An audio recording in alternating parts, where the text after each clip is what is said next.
your life has a design to it. There is almost nothing that you touch or consider or encounter in a week that doesn't have design. And I want to show you some funny examples of things that are poorly designed. So I'm going to put up a bunch of these. My friend sent me this picture. It's it's a billboard next to his church, and it says on the top billboard, "If you die tonight, heaven or hell." And then below it says, "Tell them the cows sent you." So somebody didn't think through two different groups advertising at the same time. That's a bad design. Here's another one. This is the worst maze I have ever seen. If you see how it's to be solved, I don't know who did that, but that is terrible. Here's another one. This is an egg receptacle in the refrigerator designed for 11 eggs. That's terrible design. You can find hundreds of examples, and we're going to go through several hundred right now. So, this is a very cute coffee cup with like bunny ears, but the person hadn't tried it out because if you actually try and drink out of it, you will get assaulted in the morning.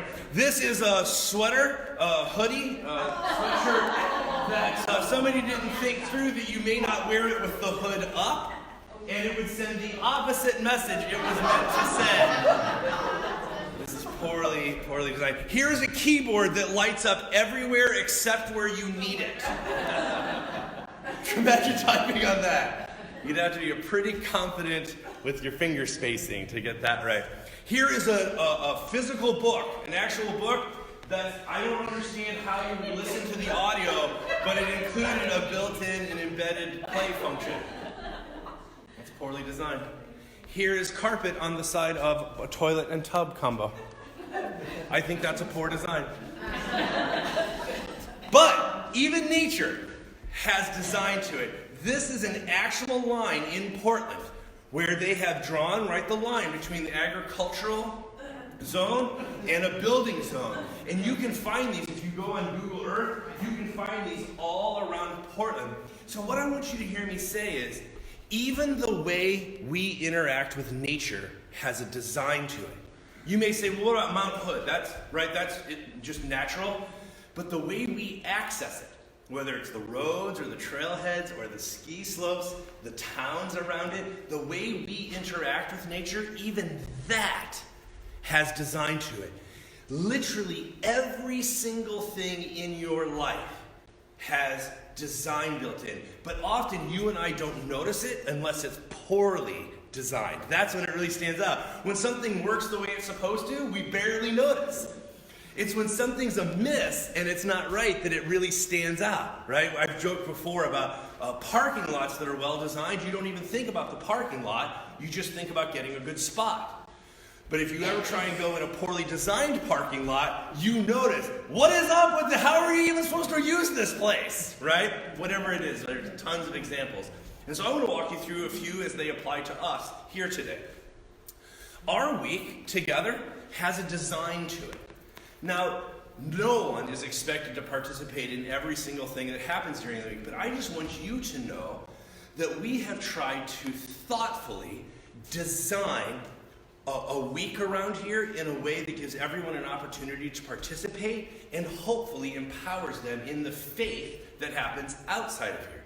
So like for instance, this morning we met downstairs for a conversation that is very different than some of the activities that we do in here during our worship gathering, right? Those are designed to go together. I try and pair the themes so that they complement one another. But as it works together as a whole, there is a design to it. And as we participate together in those various groups, this building sort of breathes, right? It fills up, it empties out, in and out. And in that is the life of faith. There's a design to it. If you ever want to look at this, look at the Staying Connected or go on our website and look at the calendar. And there's kids that meet next door for the preschool that uses our education building during the week. This campus constantly has people coming and going. There is a life here. And it's why we try and take advantage of the way this place is designed so that everyone leaves here better than they came. That's our hope, right? But our church has a design to it. That as Methodists, we have an organization, the way that we do membership, and that the members make up the teams that give direction, and church council ultimately gives direction to that.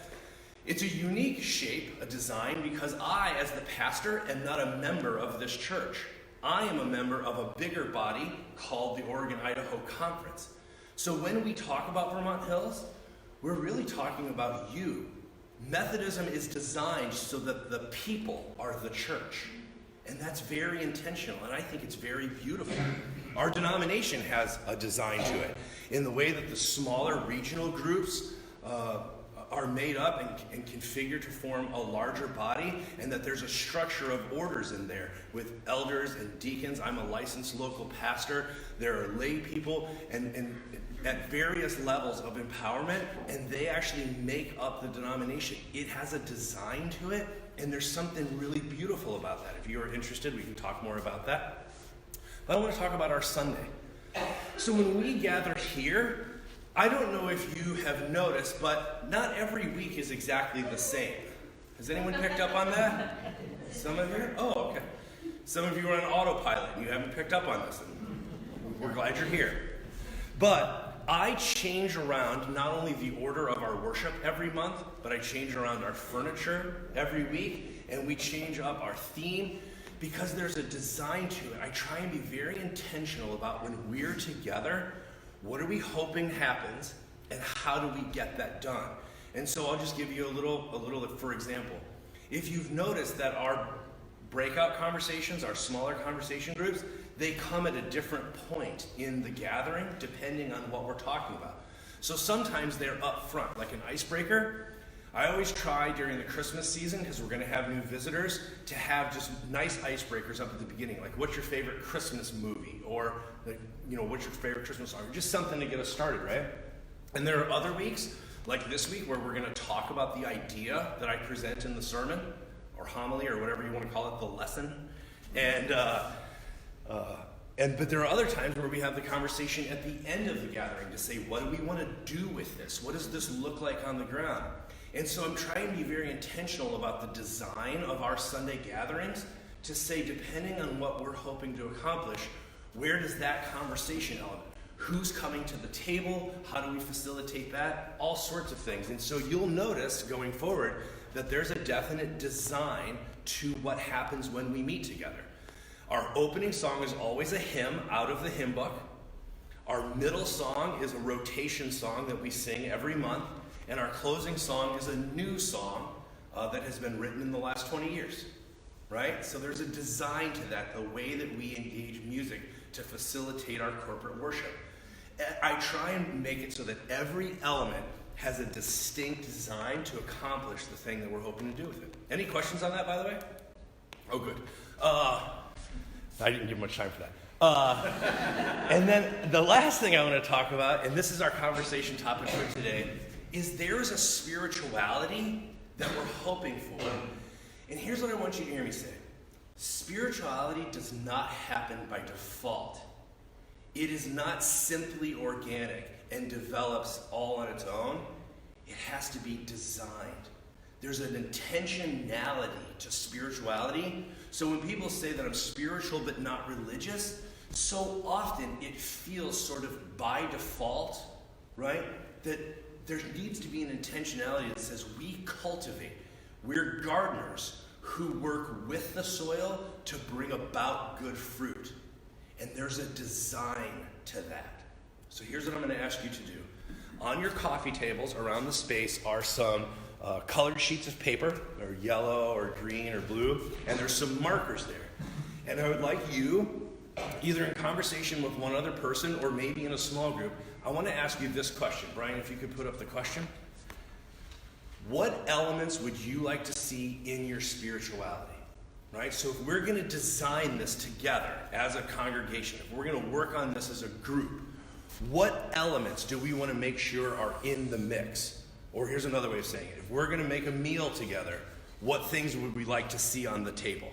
Okay? So if you have something that's on your heart, maybe it's prayer, or a different practice, and you want to write that down on your sheet, and then we're going to put them up on this red board over here. I have tacks down in the lower right-hand corner.